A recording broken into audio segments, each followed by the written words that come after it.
Oh, let's talk about Methodists. We never talk about Methodists, but this is also a very interesting thing. This is the headline I want to show you here. This is from The Guardian, and it's all about how it seems like there's some trouble in the United Methodist Church, which, by the way, if you follow this story, this is not new information. But the story here is that hundreds more United States United Methodist congregations are disaffiliating among LGBTQ plus tensions. And let's talk about what these tensions are, what is happening in the Methodist Church. Okay. So, just to give you some background, if you know nothing else about the United Methodist Church, it is the second largest Protestant denomination in the US, second to Southern Baptists. They have about 12 million members across the country. And they are going through a thing right now because they don't know what to do about LGBTQ plus leaders. And like as an institution, how do we handle this? And so, because of their inability to figure out what to do and their inability to bring people together about what to do, it's creating a schism, which honestly, that part doesn't bother me because sometimes a relationship has to end in divorce. It's not a bad thing.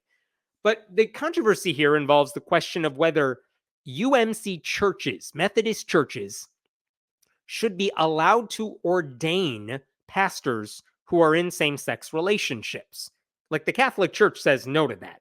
The United Methodist Church is like, we're not sure.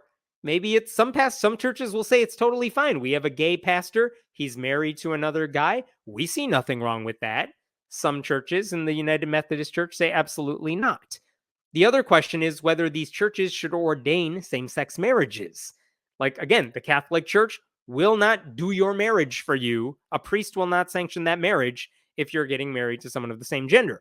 The UMC depends on the church. So the question is, what should the institution do? Should they set ground rules for what's okay and what's not okay?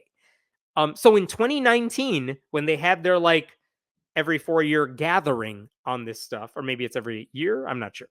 But in 2019, they voted on a plan that would basically say, let's leave it to the member churches. They can decide what they want to do. If you don't want to do it, you don't have to. And if you want to do it, it's fine with us.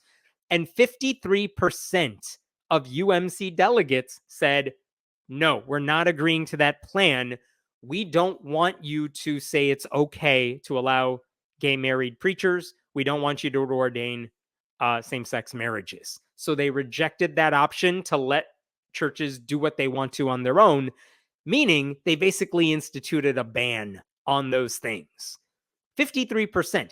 And most of those no votes in the United Methodist Church that were for the ban, they came from outside the United States. Like there are a lot of Methodist churches in Africa that are very, very anti-LGBTQ.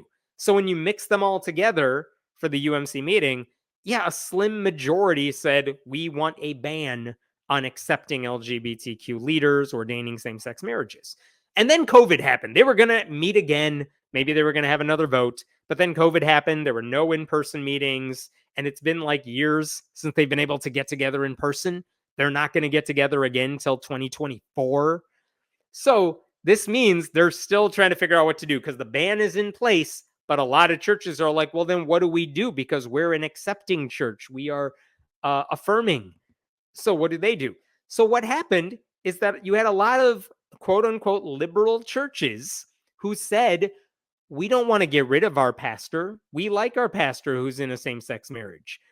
So we don't want to say no to them. We do want to ordain same-sex couples. We don't want to alienate all the young people we need in our church because they think we're bigots.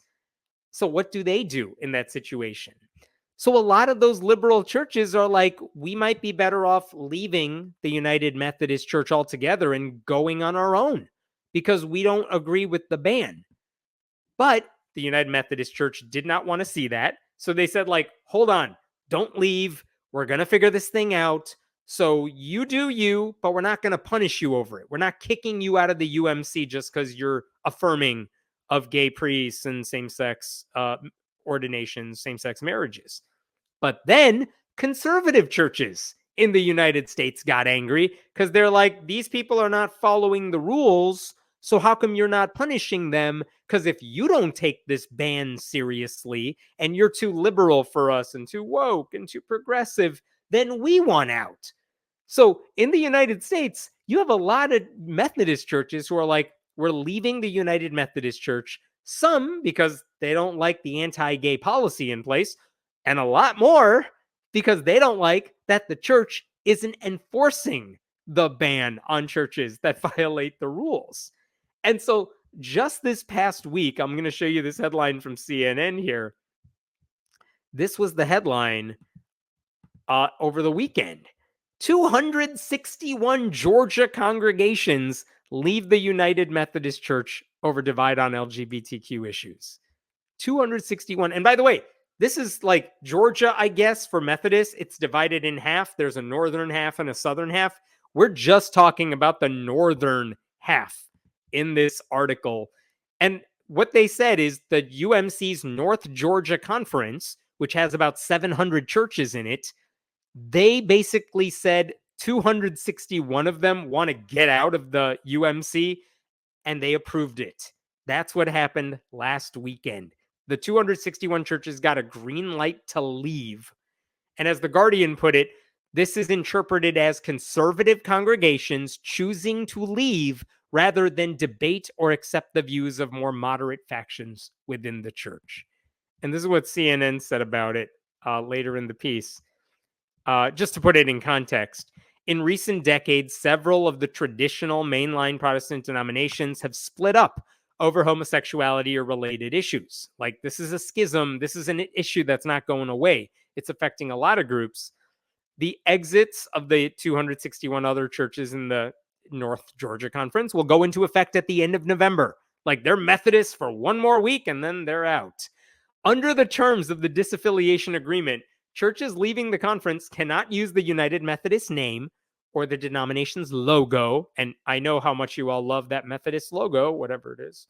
They must also fulfill financial obligations like paying a couple years worth of pension funds. And they're prohibited from ever suing the UMC in the future, which, all right, fine. I don't think they care. It does strike me as pretty funny that we talked about this on the podcast for anyone who listens to that. There is a very much like a franchise model for the United Methodist Church. Like, if I'm a Methodist and I move to another state and I'm looking for a Methodist church, how am I going to find it?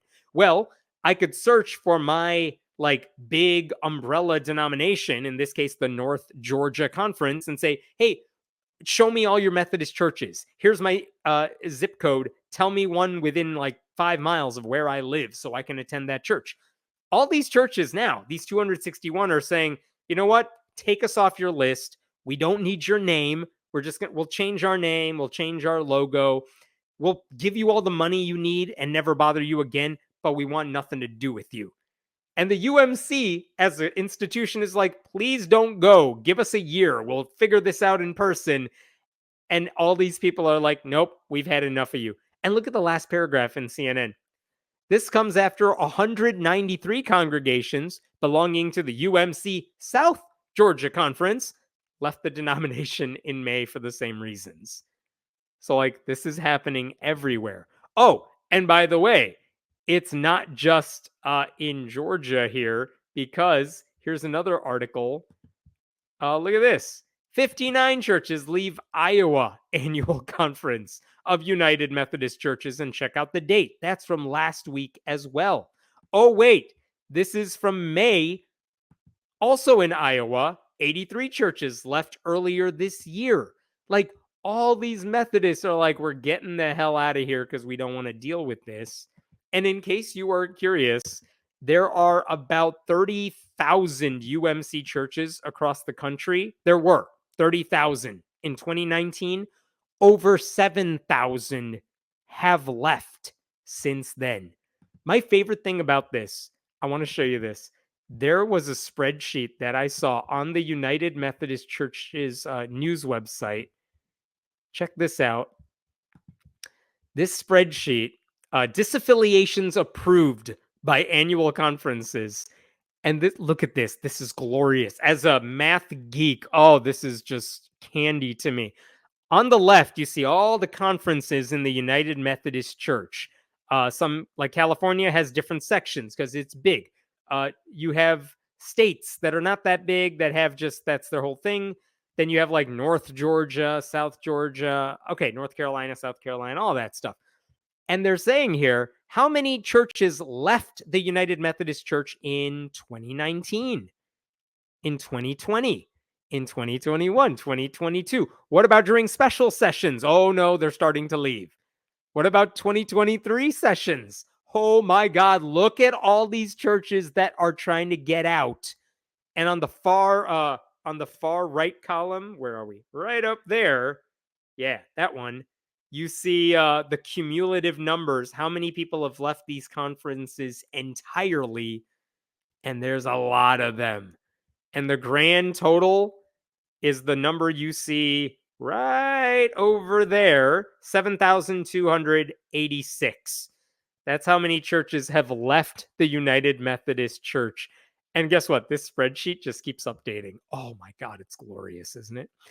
So like they can't get their act together. They can't decide if they want to be kind of accepting of gay people or absolutely bigoted. And because they can't make a decision, you have super bigoted churches trying to get out and liberal churches that have to deal with all of this, which isn't great either.